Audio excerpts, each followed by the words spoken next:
అందరికీ నమస్కారం. Welcome to our channel. నేను ఆదిత్య. 2024 ఏపీలో జరిగినటువంటి సార్వత్రిక ఎన్నికల్లో అక్కడి రాజకీయాలు ఏ విధంగా ఉన్నాయి, ఎంత రసవత్తరంగా సాగాయో కూడా మనందరికీ తెలిసిందే. ఏపీ రాజకీయాలన్నీ ఒక ఎత్తు అయితే పిఠాపురంలో జరిగినటువంటి రాజకీయాలు మాత్రం మరో ఎత్తు అని చెప్పొచ్చు. నిజంగా యావత్ దేశం కూడా ఆ ఒక్క నియోజకవర్గాన్ని ఫోకస్ చేసిందని కూడా చెప్పొచ్చు.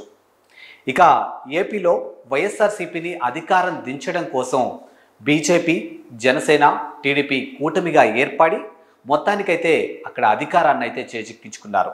ఇకపోతే పిఠాపురంలో మాత్రానికి పవన్ కళ్యాణ్ భారీ మెజారిటీతో గెలిచారు.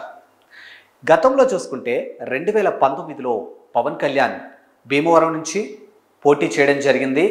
కానీ అనూహ్యంగా భీమవరంతో పాటు గాజువాకలో కూడా ఆయన పోటీ చేశారు. కానీ అనూహ్యంగా ఆ రెండు చోట్ల ఆయన ఓటమి చెందారు. గత ఓటమిని దృష్టిలో పెట్టుకొని ఈసారి ఖచ్చితంగా అక్కడ జరిగినటువంటి లోటుపాట్లన్నింటినీ సరిచేసుకుంటూ ఈసారి ఖచ్చితంగా పిఠాపురంలో ఎలాగైనా అధికారంలోకి రావాలి అని పవన్ కళ్యాణ్ చాలానే కష్టపడ్డారు. ఇక ఆయన కష్టానికి ఫలితం దక్కిందా అంటే అవుననే సమాధానం వినిపిస్తుంది.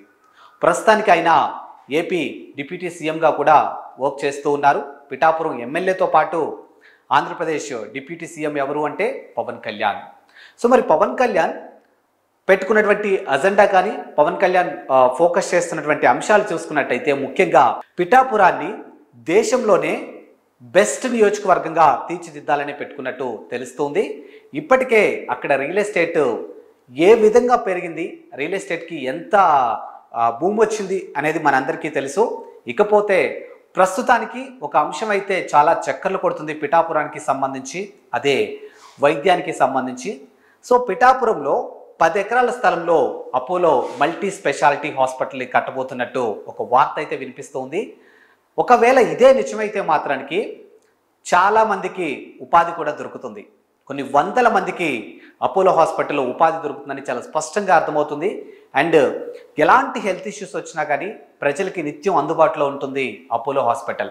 ఇప్పుడు జనరల్గా పిఠాపురంకి సంబంధించినటువంటి అక్కడ ఉన్నటువంటి ఓటర్లు, అక్కడ ఉన్నటువంటి ప్రజలకి వైద్య సేవల నిమిత్తం నార్మల్ అయితే ఓకే, కానీ ఏదైనా ఎమర్జెన్సీ కానీ కొంచెం పెద్ద కేసెస్ అయితే మాత్రానికి ఇటు హైదరాబాద్ కానీ లేకపోతే ఇంకా వేరే సిటీస్కి వెళ్ళే పరిస్థితులు మనం చూస్తూ ఉన్నాం.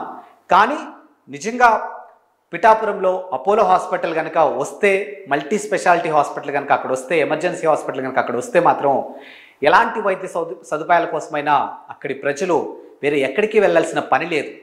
ఇక వైద్యంతో పాటు విద్య మీద కూడా ఫోకస్ చేస్తున్నట్టు తెలుస్తుంది.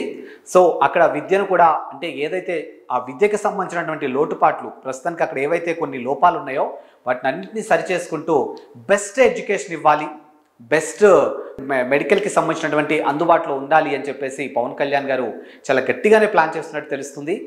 సో నిజంగా పిఠాపురం నియోజకవర్గాన్ని దేశంలోనే బెస్ట్ నియోజకవర్గంగా తీర్చిదిద్దే పనిలో ఉన్నారు పవన్ కళ్యాణ్. సో ఇప్పటికే ఇవన్నీ చూస్తున్నటువంటి భీమవరం ప్రజలు నిజంగా ఒక అంశం మీద కొంచెం రిగ్రెట్గా ఫీల్ అవుతున్నట్టు తెలుస్తున్నట్టు సోషల్ మీడియా వేదికగా మనం వింటూనే ఉన్నాం. సో నిజంగా భీమవరం ప్రజలు ఒక బెస్ట్ ఎమ్మెల్యేని మిస్ అయ్యాము అని ఎక్కడో కాస్త రిగ్రెట్గా ఫీల్ అవుతున్నట్టు నెట్టింట మనం అక్కడక్కడ చూస్తూ ఉన్నాం. ఎందుకంటే 2019లో ఆయన ఓటమి చెందారు అక్కడ నుంచి. సో నిజంగా ఆ రోజు ఆయన అక్కడ గెలిపించుకొని ఉంటే మాత్రానికి మా భీమవరం ఇప్పుడు పిఠాపురం కంటే కూడా ఇంకా బాగా డెవలప్ అయ్యేదేమో అన్న ఒక అంశం అయితే మనకి ఇక్కడ చాలా స్పష్టంగా తెలుస్తుంది. సో ఎన్నికలకు ముందు ఆయన ఏవైతే హామీలు ఇచ్చారో అవన్నీ హామీల్ని 1 by 1 అమలు చేసుకుంటూ 1 by 1 ప్రజలకి అందుబాటులోకి తీసుకొచ్చే ప్రయత్నం చేస్తున్నారు పవన్ కళ్యాణ్. ఇదే పవన్ కళ్యాణ్ని ఓడించడం కోసం అప్పటి అధికారంలో ఉన్నటువంటి వైఎస్ఆర్సీపీకి సంబంధించినటువంటి బడా నేతలు కూడా పిఠాపురం నియోజకవర్గంలో ప్రచార వేదికగా వంగా గీతకు సపోర్ట్ చేస్తూ చాలామంది ప్రచారం అయితే చేశారు. సాక్షాత్తు ఏపీ మాజీ ముఖ్యమంత్రి జగన్మోహన్ రెడ్డి కూడా పిఠాపురంలో పర్యటించారు, వంగా గీతకు సపోర్ట్ చేశారు, వంగా గీతను గెలిపించండి అని చెప్పి చాలా సందర్భాల్లో చేశారు. ఇక వంగా గీత కూడా చాలా ప్రచారంలో భాగంగా చాలా చోట్ల ఎమోషనల్ కూడా అయిన సందర్భాలు మనం చూసాం. అందరూ కలిసి కుట్ర పన్ని నన్ను ఇక్కడ నుంచి పంపించాలని చూస్తున్నారు అని చెప్పేసి ఒకానొక సందర్భంలో ఆమె ఎమోషనల్ అవ్వడం కూడా మనం చూసాం. కానీ ఏది ఏమైనా కూడా మొత్తానికి పిఠాపురం ప్రజలైతే మాత్రం పవన్ కళ్యాణ్కి పట్టం కట్టారు.